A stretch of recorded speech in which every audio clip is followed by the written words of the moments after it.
कि आपके दिल में जरा सा भी शंका हो, उस शंका को निकालिए। तो प्रतीक कुमार पारस हाजीपुर से एनडीए का उम्मीदवार होगा और जाएगा।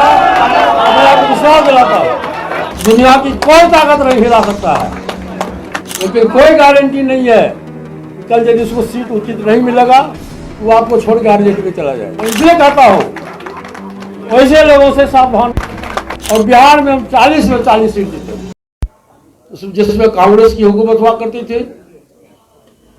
गरीब लोग भूखे मर जाया करता था, अनाज के बिना भूखे मर जाया करता था।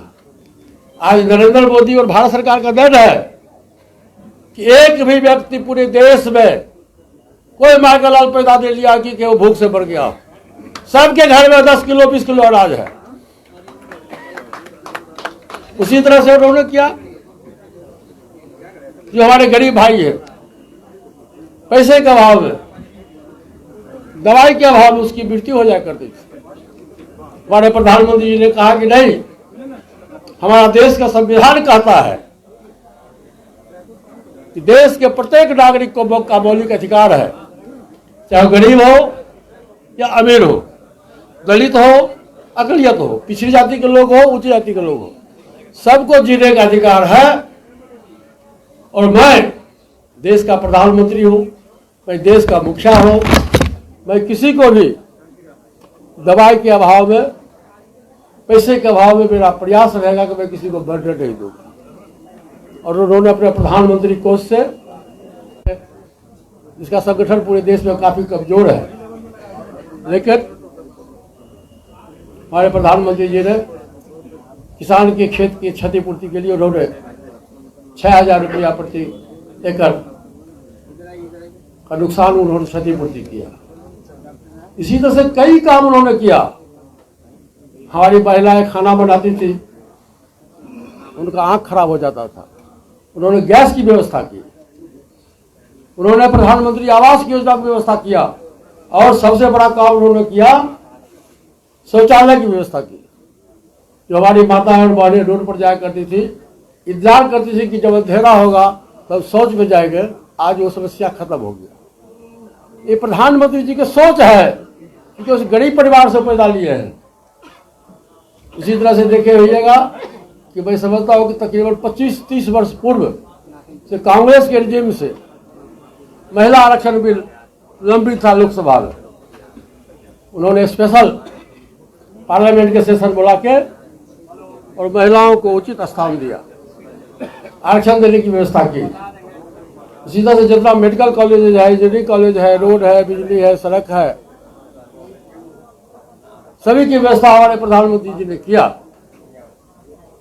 और जो हमारे उच्च जाति के जो गरीब लोग हैं, ये पासवान जी के संविधान में था, लोक जनशक्ति पार्टी के संविधान में, कि हमारी सरकार बनेगी तो मैं उच्च जाति के गरीब लोगों को शिक्षा के लिए मैं 15% आरक्षण दूंगा। देर ही सही कि हमारे प्रधानमंत्री जी ने उच्च जाति के गरीब लोगों के लिए भी 10% के आरक्षण की व्यवस्था की।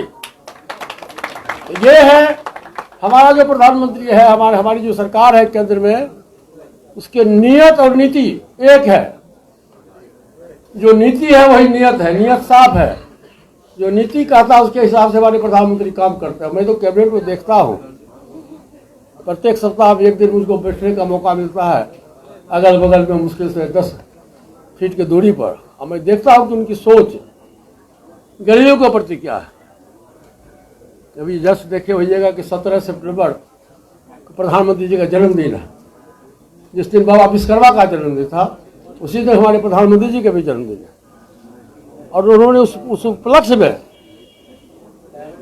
प्रधानमंत्री कोष से पीएम योजना के तहत 18 जातियां, जो कामगर जाति है, कमार है, लोहार है, चमार है, बढ़ी है, नाई है, ठाकुर है, जूता सिलने वाला है, सबको उन्होंने अपने कोष से 13,000 करोड़ रुपया की स्वीकृति दी। और बैंक को निर्देश दिया कि कम सूद पर आप तुमको औजार खरीदने के लिए तुम पैसा दो। ये सोच आज तक किसी प्रधानमंत्री को नहीं हुआ, क्योंकि उस गरीब परिवार से आते हैं तो प्रैक्टिकल और टेक्निकल दोनों जानते हैं। वो उन्होंने गरीबी भी देखी है, जमीन पर सोया भी है, वो जेल भी गए हैं, इमरजेंसी में मार भी खाए हैं, तो तपे तपाए हुए नेताओं के रूप में आज वो पूरे देश के हित की बात करते हैं। और जहां कहीं भी चुनाव होता, आपने देखा होगा, अभी 5 स्टेट का चुनाव हुआ, छत्तीसगढ़ में और राजस्थान में कांग्रेस की सरकार थी। कोई प्रेस मीडिया के साथी नहीं कहते थे कि छत्तीसगढ़ में भाजपा की सरकार बनेगी, लेकिन जब रिजल्ट आया तो मध्य प्रदेश में, छत्तीसगढ़ में, राजस्थान में हमारी एनडीए की सरकार बनी। और ऐसे लोगों को मुख्यमंत्री बनाया गया जो चेयर पर सबसे पीछे लोग बैठा हुआ था। राजस्थान का मुख्यमंत्री राज्य मंत्री के लिए परेशान थे और उनको बुला करके मुख्यमंत्री की कुर्सी दिया। तो ये है सामाजिक न्याय की बात। नीति और नियत हमारे प्रधानमंत्री जी का, पार्टी की जो नीति है उसी हिसाब से नियत है। तो साथियों, समय बहुत अधिक हो गया है और हमारे प्रेस मीडिया के साथी परेशान हो रहे हैं। अंत में मैं एक बात जरूर कहूँगा, हमारा गठबंधन एनडीए गठबंधन के साथ है और हम पुराना और ईमानदार सहयोगी, पुराना भी है और ईमानदार सहयोगी भी है और विश्वासी सहयोगी है। जब से एनडीए की गठन हुआ 2014 से लेकर आज तक मैं इस गठबंधन का सहयोगी हूँ। और 2019 में बिहार में मात्र 3 पार्टी का गठबंधन था, भाजपा, जनता दल यू और लोजपा, और उसी लोजपा का हम अंग हैं। हम ईमानदार सहयोगी के रूप में भाजपा के साथ कंधे में कंधे मिला के चलते हैं।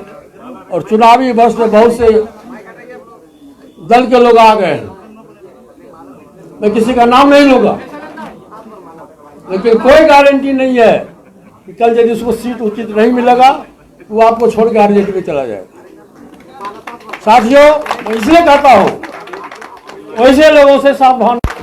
देश के प्रधानमंत्री के रूप में परम आदरणीय नरेंद्र मोदी जी देश के प्रधानमंत्री हो गए और बिहार में हम 40 में 40 सीट जीते। दुनिया की कोई ताकत नहीं हिला सकता है। एनडीए गठबंधन की सरकार बनेगी। आज इस कार्यक्रम में आप लोग आए, खास करके मैं हाजीपुर की जनता को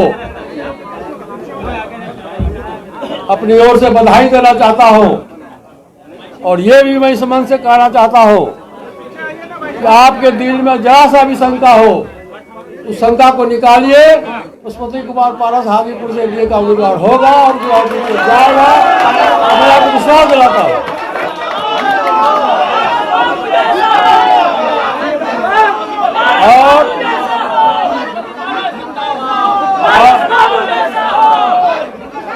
और पासवान